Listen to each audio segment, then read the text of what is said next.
رسول اللہ صلی اللہ علیہ وسلم جب مدینہ تشریف لائے تو پہلے اپنی نانحال میں اترے جو انصار تھے، اور وہاں آپ صلی اللہ علیہ وسلم نے 16 یا 17 ماہ بیت المقدس کی طرف منع کہ نماز پڑھی، اور آپ صلی اللہ علیہ وسلم کی خواہش تھی کہ آپ کا قبلہ بیت اللہ کی طرف ہو۔ جب بیت اللہ کی طرف نماز پڑھنے کا حکم ہو گیا تو سب سے پہلی نماز جو آپ صلی اللہ علیہ وسلم نے بیت اللہ کی طرف پڑھی عصر کی نماز تھی۔ وہاں آپ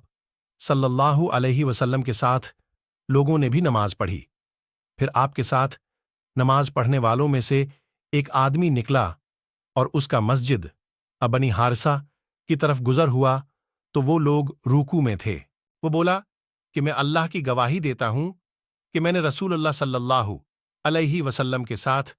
مکہ کی طرف منہ کر کے نماز پڑھی ہے۔ یہ سن کر وہ لوگ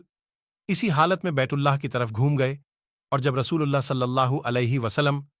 بیت المقدس کی طرف منہ کر کے نماز پڑھا کرتے تھے،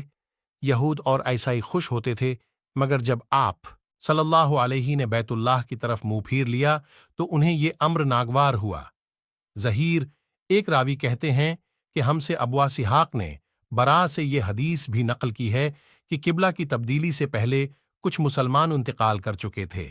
تو ہمیں یہ معلوم نہ ہو سکا کہ ان کی نمازوں کے بارے میں کیا کہیں۔ تب اللہ نے یہ آیت نازل کی، وَمَا كَانَ اللَّهُ لِيُضِيعَ إِيمَانِكُمْ